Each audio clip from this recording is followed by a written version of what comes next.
When we executed the most recent code, we found this output. And I'm sure you have seen a lot of these, and sometimes it gets irritating. So, what exactly is this, and how can we deal with it? This is called an exception. And dealing with this is called exception handling. So an exception is simply anything that interrupts an execution of a program. So if you are running a program line by line, this line, next, this, and this, but then there is an error in cell number 2, if we get this error at this point, all the cells beyond this point will not be executed.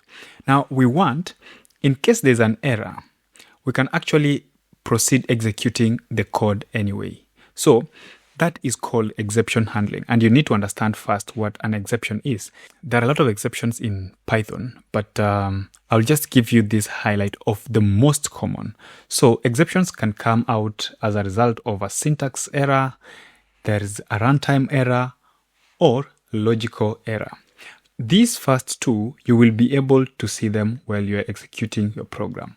However, the last one, you will not be able to see it. So you need to be careful with the last error. So the first error, which is called the syntax error, simply occurs when you do not follow the structural rules in Python. For example, we said if you want to print age, you will have to write print, then open a parenthesis, and then write here your string, and then run this. But then when we look at this, you have used actually curly braces. So if you try to run this, you're going to get something called a syntax error. Simply, it means you have not followed the right rules. Some errors are executed, or some errors are only found during the runtime phase. For now, we will try to focus on these just few errors, and then we can see how to deal with it. If you try to add a string and an integer, you will come across what we call a type error, because this here is a string and this here is an integer. So these two cannot be summed together. There's also another error called the value error.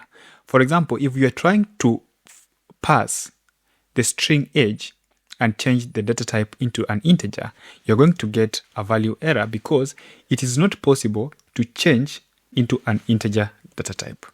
Another error is called the zero division error. So here, you're trying to divide a number by 0. Mathematically speaking, let's just be honest, this is never going to occur. And if you try to do this, you're going to get an error. It's called a zero division error. Another common error is going to be the index error. So let's define our data that we have a list containing 2 instances. So this string age and the number 25. So if we want, for example, to access the first instance, we're just going to use the index 0, and we will see that this is actually age. If we want to access the second one, we are going to use the index 1, and we will get this one here is 25. But now if we proceed and say use 4, this is out of the defined index. Now you are going to get something called an index error. On the same note, you can actually get another error called an indentation error. This error usually occurs when you have indented your text in the wrong format. For example, if I do this, now when I try to run that, it's going to give me an indentation error.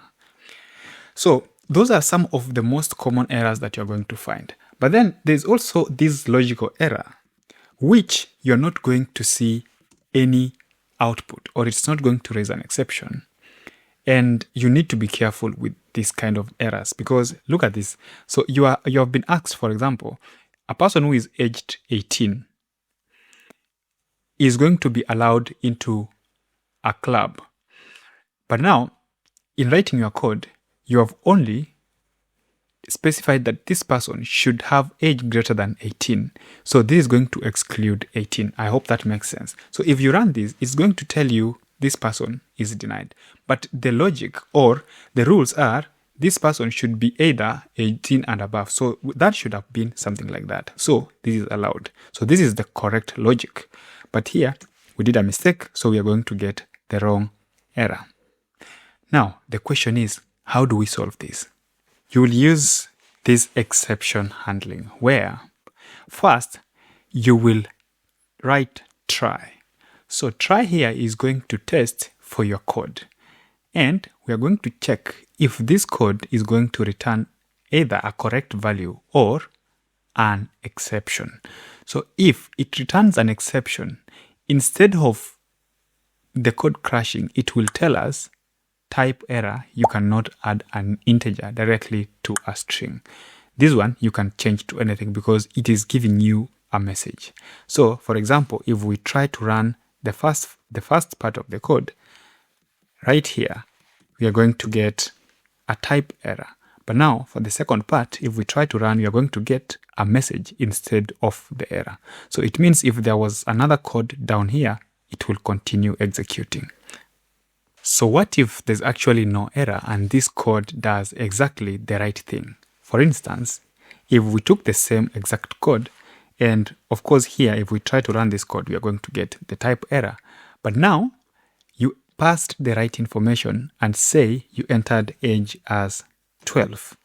Now, when you try to run this, you're going to get code executed successfully. So you can use the else function to always return a certain message every time the code has been executed successfully. So if there's an error, it is going to tell you, in this case, the error is you cannot add an integer directly to a string, this first one here. But if you change this and now the code executes successfully, you're going to say code executed successfully. Now, what if there is something that you must do regardless of whether there is an exception or not? Here, you're going to use another function called finally. So we will copy this code and then we will print it here, but now we will add something else. And this something else is going to be the finally function. So this implies that first, it is going to try and find if there's an exception. So we'll try to create one here. We will write something like age. And then when we run this, it's going to tell us you cannot add an integer. Then it skips this part and directly comes to the finally section and executes. So this is going to be important. If there is something that must be done always, even if your code has an error in it. So for example, you want, after you're done with everything, you want to save this notebook. So it means we are going to have a finally section here that will do whatever task that must be done, regardless of whether there was an error or not. So if we we changed this, and instead of having a type error, we changed this to 12, then we run, we say the code executed successfully. So it means there was no exception, so it had to skip this part. And now it was going to proceed to the else section and tell us the code has been successfully executed. And finally, it is going to have to print this section. So you should always remember, this is going to be executed regardless of whatever happens up here and above.